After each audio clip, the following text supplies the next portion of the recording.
Hello there, this is LEGO Dynasty, and today I'm bringing you guys my review of the LEGO Jurassic Park Dilophosaurus Ambush. It is set number 76958, comes with 211 pieces, and is rated ages 6 and up. Now this set retails in the United States for $19.99 and in Canada for $24.99.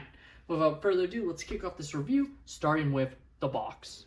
As you can see, box has the infamous scene where Denis ends up meeting his untimely demise, or maybe timely, depending on how you feel about his character, facing off against the Dilophosaurus as he crashes and loses his way towards the east dock. Overall, looks very cool. Really like the rain.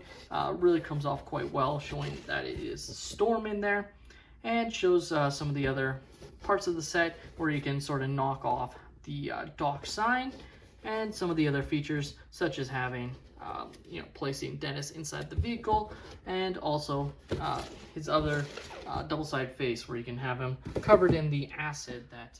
Now, taking a look at the manual, you have the rendered image on the front. Now, if you've seen some of my previous videos, you'll notice I brought up, the lack of consistency with advertising.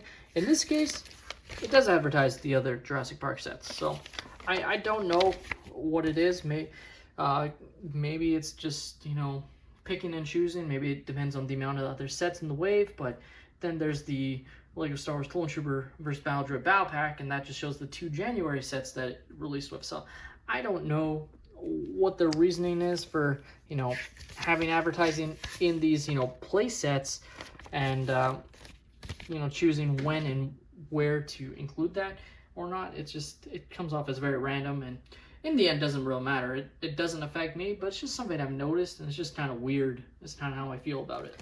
Now, quickly taking a look at the extra pieces, you're left with some nice studs, as well as an extra dinosaur jaw, which I guess is nice as an extra piece, but I mean, you can't really use it anywhere else. Like, there's literally no other part usage for it. So I guess only if you lose another dinosaur jaw or break somehow or something. I guess it's nice to have an extra one. But you're left with some extra studs and Technic pieces. Our main minifigure, and really only minifigure included in the set, is Denis. And overall, pretty good looking minifigure, I have to say.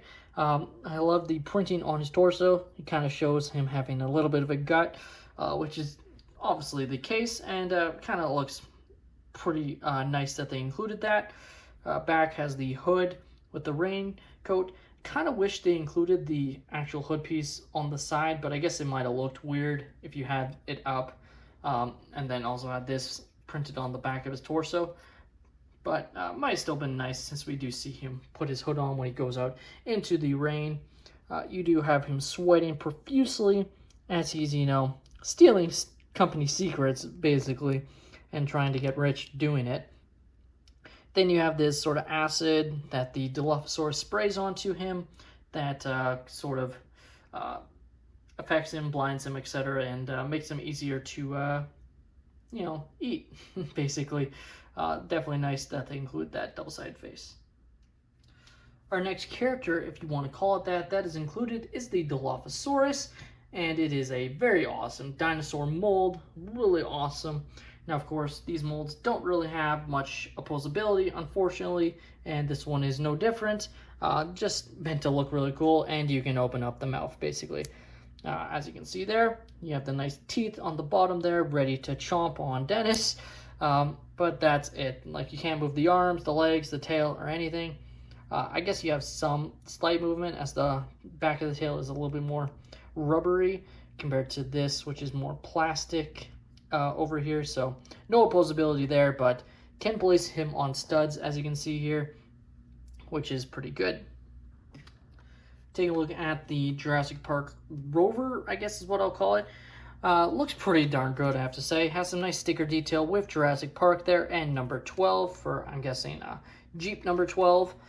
You also have Jeep 12 on the front, so yeah, I'm guessing that's the case.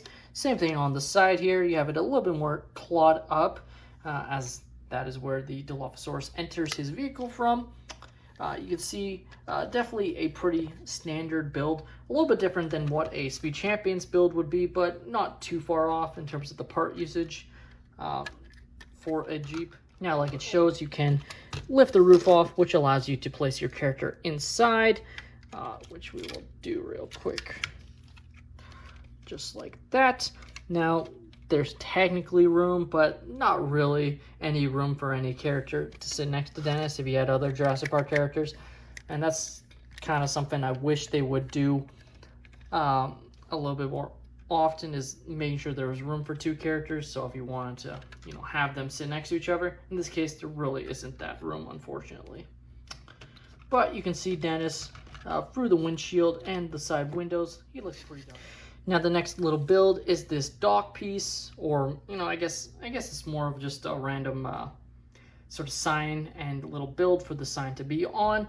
You have the shaving cream canister that has the stolen information or samples of dinosaur DNA. So obviously it's just a little build with a printed parts there, which is pretty nice. Like, this is all printed, not stickers at all, which is great to see. So Barbasol, so it might have been I believe it was shaving cream that he hid it inside in case he got stopped. And yeah, obviously if you played any of the I believe it was Telltale, they actually had a game that was similar to the Walking Dead Telltale games, where you kind of go through and find this again. So just a random reference, I guess. Like, only if you've played that game you might know what I'm talking about, but kind of a crucial part of that game.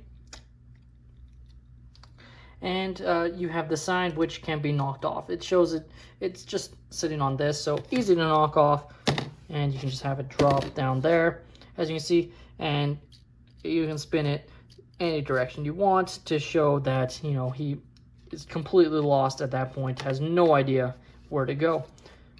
So that's the fun part of the set, I guess. So obviously kind of hard to do it, like, you know, run into it. Like, it's not going to just knock over easily on its own. It's like you have to just flick it off yourself, basically, which might be the only thing. I wish they had a mechanism that would, you know, pop it off if you drove it or put the tire on a certain part. It would just pop it up, rather than, you know, you having to knock it off. But that would have just been an extra play feature that isn't necessarily necessary in a set like this. And that's basically it when it comes to the Dilophosaurus ambush. Not a whole lot of play functionality, but still nice to get a pretty cool dinosaur mold and a funny character from the original Jurassic Park films.